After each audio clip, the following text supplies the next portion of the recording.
Uma paciente minha chegou até mim depois de 2 anos de terapia. 2 anos. Eu a chamarei aqui de Marta. E ela havia feito tudo o que o terapeuta anterior pediu. Então, eles tinham feito um trabalho ali de identificação de distorções cognitivas, aprendeu a regular a ansiedade, construiu a rotina.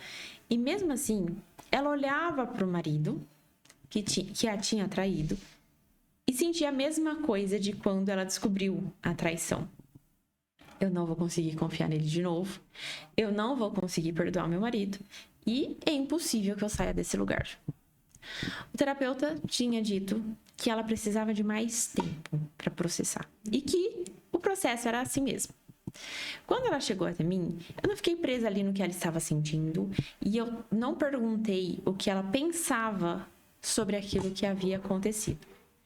Eu perguntei: Marta, quem é você antes de ser esposa? Ela ficou em silêncio por 1 minuto inteiro.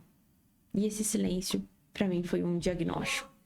Ela falou muito mais naquele silêncio do que se ela tivesse realmente falado. E para entender essa leitura clínica que eu fiz, você precisa entender antes o que é a alma. Há um erro sistemático na forma como a maioria dos terapeutas aborda a crise matrimonial. E esse erro não é um erro técnico, ele é um erro filosófico. As abordagens mais usadas tratam o casamento como se fosse um sistema de comunicação quebrado. Então, a paciente vai aprender técnicas de comunicação, né, ferramentas para o diálogo, método para o diálogo, aprende a expressar as necessidades sem acusar o outro, aprende a escutar realmente o outro antes de entrar ali no modo defesa. E o pressuposto que fica implícito é: se a comunicação melhorar, o casamento se restaura. Só que não é bem assim. Então, o problema que a maioria das mulheres que chegaram até mim até hoje, depois de uma traição, elas não tinham exatamente um problema de comunicação. Elas sabiam exatamente o que sentiam e sabiam exatamente o que precisavam. O problema é que o que elas sentiam estava contradizendo, entrava ali, né, ia de encontro com o que elas queriam. E o que elas queriam contradizia, existe essa palavra? Ia de encontro o que elas acreditavam ser o certo. Então, entrava ali numa guerra interna que nenhuma ferramenta de comunicação é capaz de resolver, tá? Então, isso acontece porque a crise matrimonial não é um problema de relacionamento. É um problema estrutural, que está estrutural da pessoa, está na arquitetura da pessoa, de cada cônjuge ali dentro daquele casamento, no modo como organiza o que ama, organiza o que quer, organiza quem é. E para entender isso clinicamente, primeiro é necessário de uma categoria que a psicologia moderna já abandonou. Você precisa saber, entender, compreender o que é a alma. Aristóteles, ele define a alma no De Anima como o ato primeiro de um corpo natural que tem vida em potência. Traduzindo isso para fora de jargões filosóficos, a alma não é um fantasma que habita o corpo. Não é uma nuvem de energia. Não é uma consciência flutuando acima da matéria. A alma é o princípio que faz com que o corpo seja aquilo que é, que o faz estar vivo, que o organiza, que o orienta. Vou dar um exemplo aqui de uma faca, para que isso fique mais claro. Uma faca tem matéria, ferro, madeira, e tem forma, que é o que a faz ser faca e não apenas ferro e madeira. Então, a forma da faca é a capacidade de cortar. Aristóteles diz que a relação entre alma e corpo é parecida. O corpo é a matéria, a alma é a forma. O que faz com que o amontoado de carne, osso e água seja você? A alma. Tá? Que esse amontoado de carne, osso e água não é só apenas matéria orgânica, porque a alma dá forma. Santo Tomás aqui vai além, né? A alma não é só princípio de operação, é o princípio de ser do ser humano.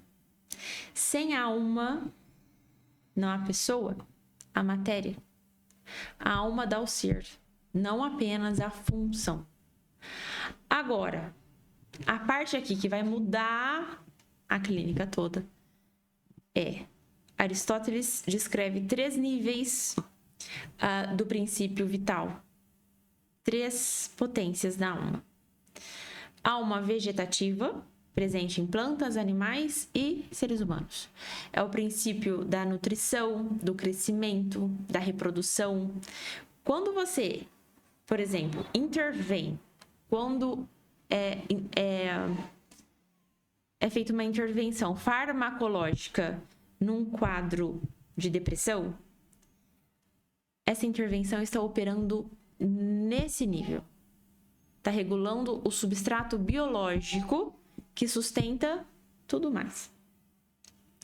Depois há uma sensitiva presente em animais e seres humanos. É o princípio da sensação, do movimento, do apetite sensitivo, né? O desejo que emerge do contato com o mundo sensível. O prazer e a dor, as emoções, os impulsos. Aqui é o nível mais trabalhado pela psicologia contemporânea. Aí temos a alma racional, exclusiva do ser humano. É o princípio do intelecto e da vontade. A capacidade de conhecer o universal, não apenas o prazeroso e o doloroso, mas o verdadeiro, o bom. E a capacidade de querer de forma livre, capacidade de querer livremente. Não apenas reagir ao que apetece, mas eleger. Tá? Esses 3 níveis não são 3 almas separadas. São 3 potências de uma única alma. A alma humana que integra as operações vegetativas e sensitivas sob a orientação racional. Então, a alma humana que integra as operações vegetativas e sensitivas sob a orientação racional. Eita, tô errando. Quando você entende que a alma humana tem esses 3 níveis, o diagnóstico clínico começa a mudar completamente. A pergunta que você passa a fazer antes de qualquer intervenção é: em qual nível está o problema dessa pessoa? Então, vai ter pacientes que o problema será predominantemente vegetativo. Há pacientes que o problema será predominantemente sensitivo. Né? Padrões emocionais cristalizados, apetites que governam a vida sem que a razão consiga orientar tudo isso. Esse paciente responde muito bem ao trabalho de regulação emocional. E terá pacientes que o problema será predominantemente irracional.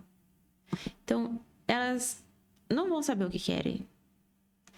Não saber o que querem, não no sentido aqui de escolha de carreira, por exemplo, mas no sentido mais fundamental. O que elas querem que a vida seja? Qual é a finalidade que organiza e dá sentido a tudo isso?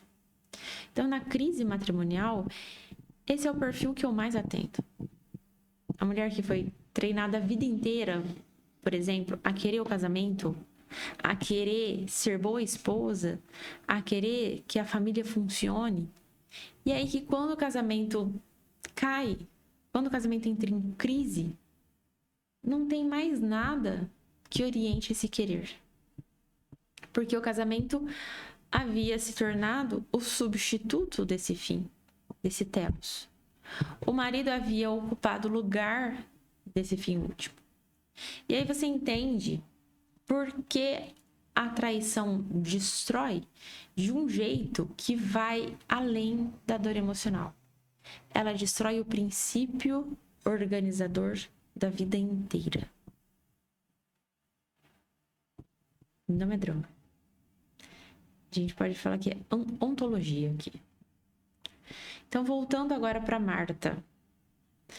Quando ela ficou em silêncio, depois da pergunta, e esse silêncio me falou muito, o nível vegetativo dela estava funcionando. O sono, a energia, apetite, estava tudo funcionando. O nível sensitivo estava razoavelmente regulado também. 2 anos de terapia já tinha ajudado nesse ponto. Ela não tinha explosões emocionais mais. Ela não tinha mais ansiedade aguda. O nível racional nessa paciente era o problema. Ela não sabia o que ela queria. De novo, não no sentido de escolha, no sentido de orientação. O que ela queria? O que ela queria que a vida fosse? Qual era a finalidade que organizava os seus atos? Ela havia entregado isso tudo para o casamento. Ela havia vivido na alma sensitiva, reagindo aos estímulos, cumprindo as funções, sem nunca ter ativado a orientação da alma racional. Então, o trabalho clínico com ela não foi de regulação emocional. Foi de encontrar esse querer, de acordar a vontade, que estava ali anestesiada, debaixo das camadas de expectativa e adaptação. 2 anos de terapia anteriormente não tinha chegado nisso, porque estavam operando no nível sensitivo. O problema estava como se 3 andares acima. Aristóteles e Santo Tomás, eles não escreveram sobre casamento especificamente, mas o que eles descreveram sobre a alma é o mapa mais preciso que eu encontrei para entender por que algumas mulheres saem da traição e constroem algo melhor, e por que outras ficam ali presas por anos sem conseguir nem ficar e restaurar um casamento restaurado, e nem ir embora. Então, quando você entende, compreende e sabe que a alma tem 3 potências, vegetativa, sensitiva, racional, você tem um diagnóstico que nenhum manual vai te dar. Porque você sabe onde procurar. Você sabe por que uma intervenção que funcionou com uma paciente não vai funcionar com a outra. Você sabe quando o problema está 3 andares acima de onde você está fazendo a intervenção. Então, no próximo vídeo, eu vou entrar numa faculdade específica da alma sensitiva, que está no centro de toda a crise matrimonial, que se chama cogitativa. E ela explica por que a reconciliação sem reeducação da cogitativa não dura. Restauração sem reeducação da cogitativa não dura. Mesmo quando os dois, marido e esposa, querem que dure. Se você é terapeuta e quer acompanhar, se inscreve aqui no canal. E se quiser me contar qual nível você mais encontra na sua clínica, comenta aqui abaixo. Até o próximo vídeo.